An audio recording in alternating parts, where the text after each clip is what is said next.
Hello everyone, and thank you for joining us here in the newsroom. I'm Ji-hye. It's been another exciting week for many of our reporters, so stick around. We'll be bringing you the behind-the-scenes look on how we deliver the news to you. So let's get started. In the newsroom begins right now.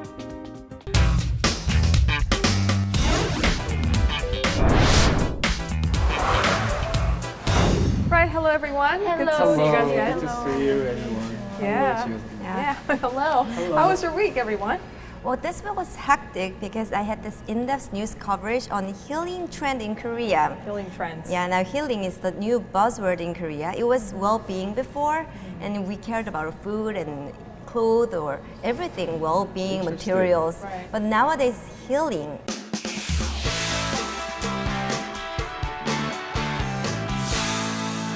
A group of fearless young students climbed trees as visitors browsed booths at the Forest Leisure and Healing Fair in Ilsan earlier this month.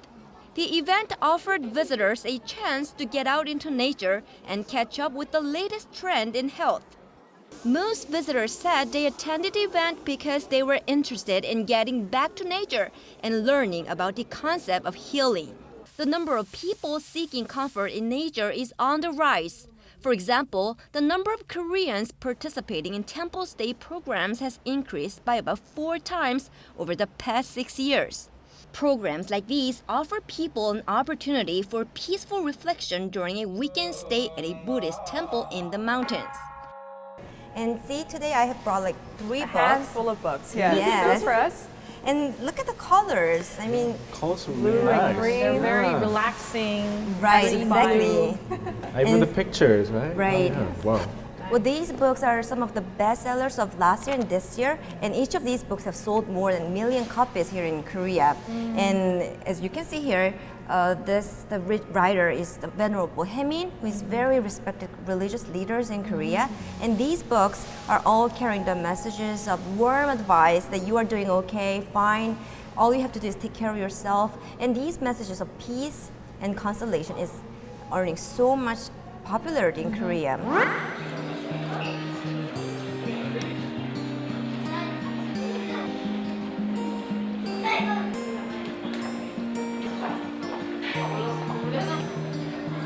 저희가 이번에 힐링 서적이 잘 팔리는 거에 대해서 인터뷰 북마스터 인터뷰 조금 넣으려고요. 제가 어디서 보니까 최근 출간되는 베스트셀러 중에 몇 퍼센트가 힐링 관련 책이다. 근데 그런 수치는 확실히 예전보다 더 고객분들이 그런 거를 최근 들어 독자들이 특별히 더 찾으시는데 이제 그런 거는 현장에서 보셨으니까 그런 얘기 너무 길지 않게 말씀해 주시면 되거든요. 독자들은 확실히 더 많은 수가 찾고 계신가요? 아무래도 최근에 좀 어려워지다 보니까 많은 치유를 받고 싶은 분들이 많으시거든요. 책이 나오는 출간되는 비율도 확실히 이런 책이 더 많이 나오나요? 네, 찾는 분들이 더 많다 보니까 감사드립니다. 막상 제가 힘들 땐 정말 딱 읽게 되고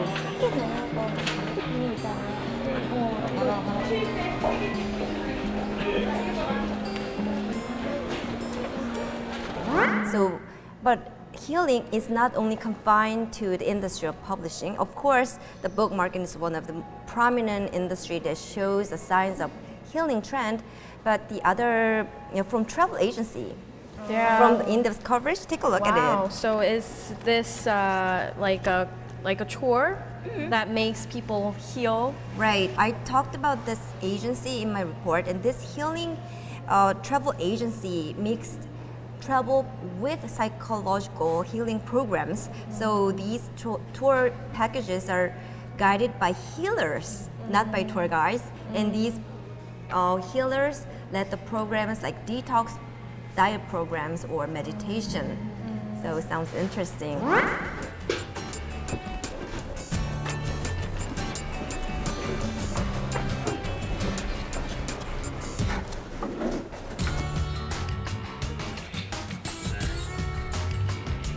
최근에 본 상품이고요. 네.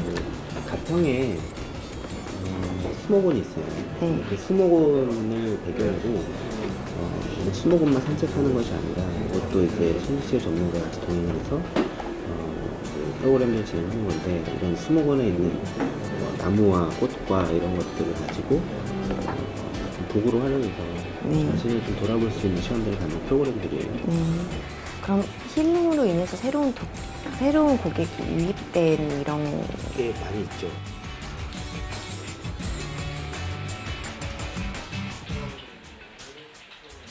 템플스테이는 어떤 사찰 문화 체험에 네. 이미 주가 됐다면 네. 거기에다가 이제 힐링적인 요소들을 좀 현대인들이 좀 푹 쉬고 좀 정신적인 어떤 안정을 찾을 수 있는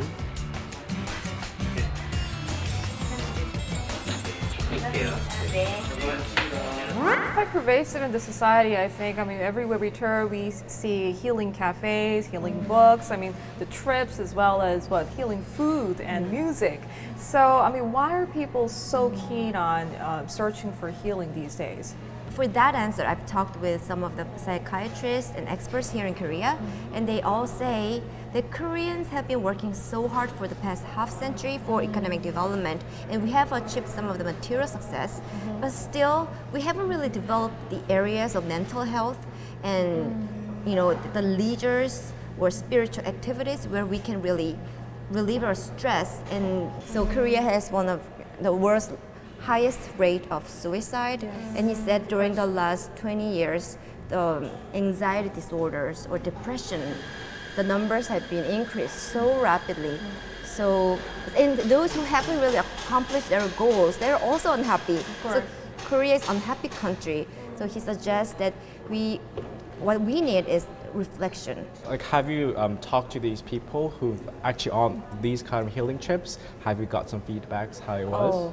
We want to do that, but these people want full rest, healing privacy. programs. Oh, I see. So when we call them and said we'd like to go have a story on this, and can we join your trip? And they said, "Oh, I'm sorry," you've asked the participants, and they said, "No, I'm sorry." Maybe we should go ourselves and Yeah, I we think could so. get I mean, interviewed. they do travel in groups and companies, don't they, to have this sort of a time to relax and detox and recharge their energy. But were there a lot of people participating in this program? Sure, and the temple stay participants, temple stay is set in the mountainous regions, and people can really pray and look back their lives.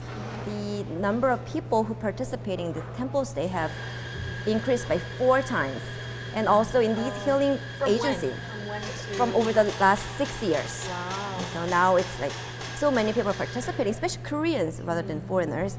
And this healing travel agency says they have started developing these packages since March this year, and just in 6 months the number has doubled. That's quite a jump. And he expects this will keep increasing, and maybe I think this trend of taking care of their mental health and leisure will be keeping going on. That's what people are saying. I guess the numbers that Siwon just told us shows how Koreans are trying to slow down a little Yeah, bit. that's true. It's a good trend. Yeah, very good trend. Fabulous. Okay, well, hopefully more of these programs will be utilized and people will take part so that there will be less of a big depression or suicide in the country, which is very high in the country. It's just quite daunting. Right, speaking of healing, it seems that not only people need healing, but some enterprises and country as well, Yeah, because that's the true. economy is quite slow and the tepid domestic demands and so on. But it seems like smartphone industries are faring very well. Yeah, I know. As you know, like smartphones, I mean, that's like the most worldwide trend that's going on right now. And although there's this worldwide slowdown in economics, I mean, LG, I mean, they're trying to be the next front runner within the smartphone market.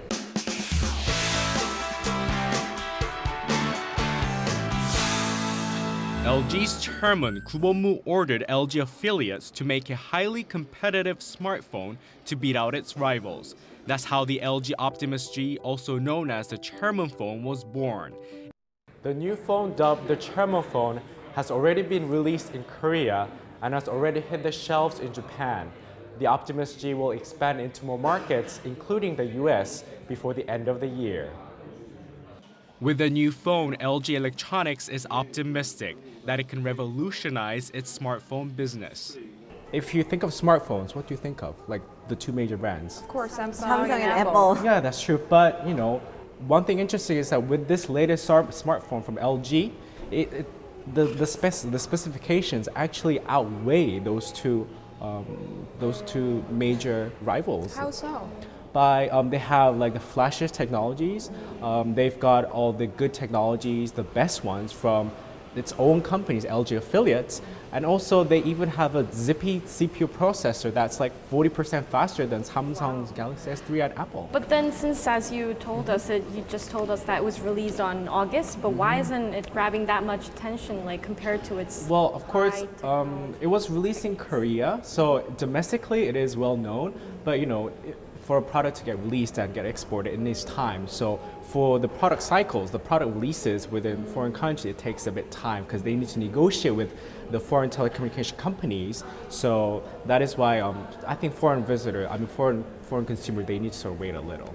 So Myung-kil, I remember that you have brought that very new Yes, chic that is true. telephone and the cell phone to show at the studio, and I get to see that, take a look, and it was so light, fast, and so nice. Yeah, it was very nice. I mean, the features, they've got a lot of reviews and feedback, very positive ones that maybe, until now they've sold around 1 million units. So, well, it is sort of little compared to other companies. For comparison's sake, like Samsung, they sold like 30 million units. Apple's iPhone sold like 35 million units, but those were like in a year. So I think LG has a lot of potentials with this new smartphone called Optimus G. So you talked to a lot of people who are associated with LG, and also experts as well. Did they agree on the facts, like what you just told us, the promising future of LG? Well, of course, like the people at LG, they're very confident with this new phone because, even the chairman, he was also into making this phone. He actually ordered the LG affiliates to assemble the best technologies, the latest, flashiest ones. So they have a lot of confidence, but when I talk to the experts, market analysts, of course, they had a bit, skeptical views on it. Since they're a latecomer. Yeah, that is true. And well, compared to like Samsung, Apple, their market share worldwide is like our numbers like 20%, but now LG is around like 4.2%. So they have still a lot of obstacles to overcome. But people say they're long optimists, but we need time. The smartphone race is definitely on, and it's good that we have a bundle of gadgets to choose from, which is great. But hopefully, it could be based on, like you said, greater innovation and creativity. That sounds promising. That's what Korean companies are good at. Yeah, Right. Yeah. We definitely wish them good luck. Ji-hye, I've been meaning to ask you about this great achievement. by Right, Korea. I know. So Songdo in Incheon City, it became the host city for the Secretariat of the Green Climate Fund, which is a huge achievement for Korea and for Songdo.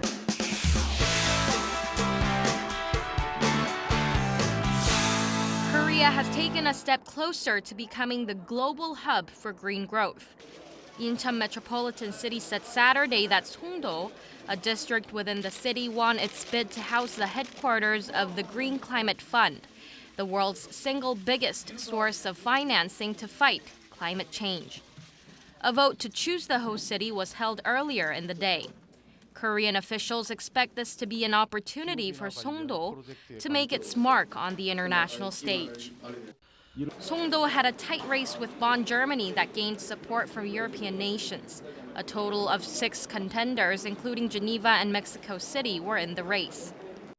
Yeah, it was a last-minute assignment for you. So Yeah, were you I mean- taken aback a little? Yeah, because I didn't even know what the fund was all about until Thursday, because it wasn't really it didn't make a big fuss in Korea, because most of the people would have thought that the secretary would have gone to Geneva, because it was one of the hot contenders in the race, or Bonn in Germany. But then also I think it's because it was good timing for Songdo because around that time African leaders of African countries came. Yeah, the forum. Yeah, and Korean officials say that it helped a lot, that they could have time to persuade those African leaders who are actually voting to decide where to host the secretariats. It must have been a jovial and a celebratory atmosphere there on the very day. Because it was a last-minute win. I mean, they really didn't know if Songdo was going to win, so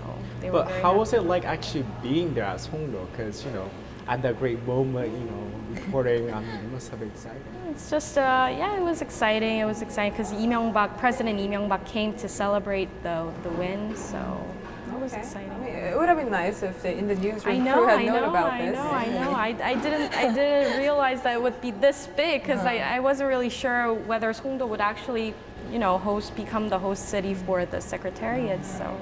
Great achievement, Korea. Yeah, it says a lot about Korea being the powerhouse of green growth and also a fight against climate change and so on. I know. Sorry for the newsroom team, but I had a chance to go to an event.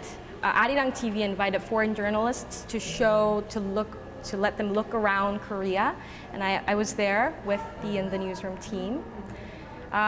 There were seasoned journalists from like 10 different countries, and they were they had 20-30 years experience in journalism, and it was quite it was very inspiring for me to actually meet them, talk with them.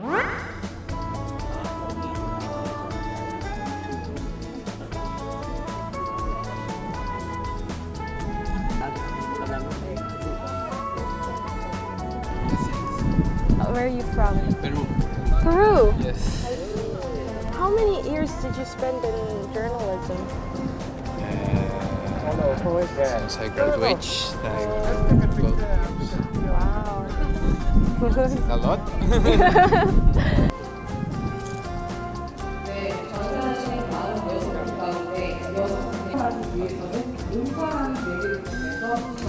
No, she's working with Arirang TV. Yeah, I'm a journalist there. Yeah. Yes. Since how long you have been in Canada? I'm very green. Like 2 years. 2 years. Yes. Oh, so you're a fresh, huh? Yeah, I'm very Fresh. chunky jargon. It's like they hate it. My editors hate it, and then So best way to address that is because sometimes jargon is needed because that's the word to be used. But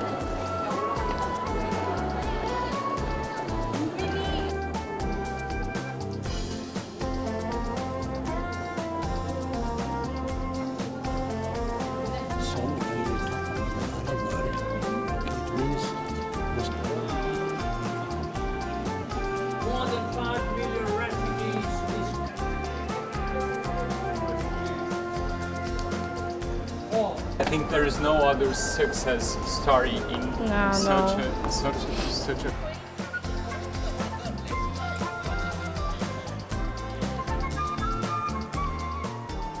Will these reporters make a news package out of this tour, or they probably would. Some would, some maybe not. But I think most of them would probably make stories out of their visit.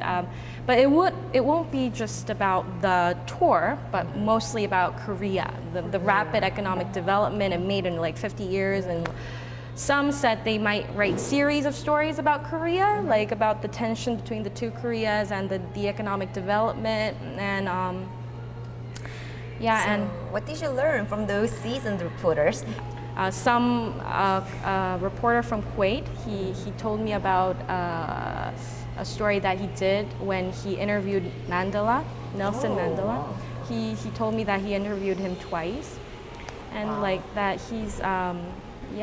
that his expertise is in interviewing. And it was I could see that his expertise is in interviewing because he was very good in making people talk. So learned a lot. Also, I met a business reporter and he told me that it's always important to have another sentence, just another simple sentence that would explain a huge complicated jargon that's usually used in business world. So yeah, And eventually I really figured out that it's always really a simple rule that makes it so much easier, but that we always forget. Yeah, being concise, but it's not sometimes easy. Yes, But I but guess it's been mutually beneficial. Yeah, I mean, it they was learned something pretty about fun. Korea, appreciate Korean culture and the situations that's going around here. Whereas in Hwang Ji-hye had a chance to talk to them and spread the word of Korea. Did you promote Korea? sort of. Oh, they were very happy with the War Memorial because it was very. And the weather was awesome, so that was Yeah, great. Korea's beautiful fall weather. You must have enjoyed that. So Arirang TV is going to do this again. I guess. I think they have done it before and they're doing it now, so I guess they're gonna continue doing it. Hopefully another reporter will tag along and have a similar experience as you have. I mean, that's great. So, another great week. Thank you very much for these books. I'm going to take one home and hopefully everyone can have a relaxing and healing weekend. Yes. Great. See you guys back here again. See you. See you.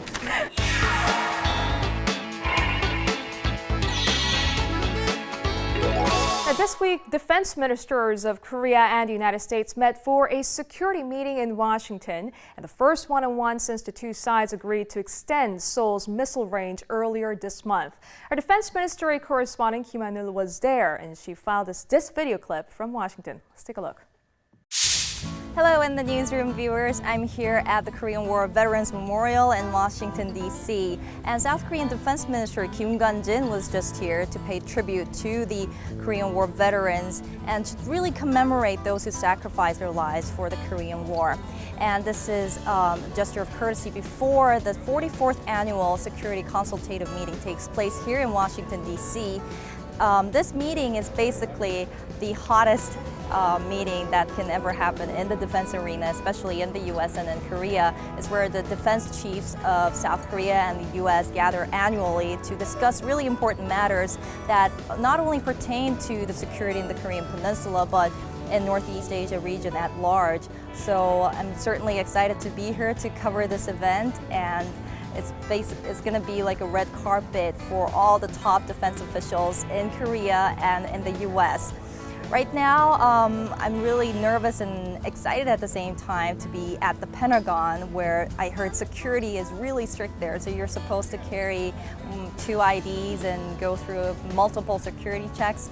But, you know, this is going to be a really important meeting because this is the first meeting since the missile range extension has been agreed between the U.S. and South Korea. Previously, the South Korea only were allowed to carry missiles that can only fly 300 kilometers. Now it has been extended to 800, so that's a really significant step for national security in South Korea. So we're really trying to figure out what type of details are going to come out in this meeting, and really just looking forward to this amazing event and really excited to see what type of events and the details might come out in this meeting. So for the viewers in Korea, I'll see you back there when I get back to Korea. So I'll see you in Korea.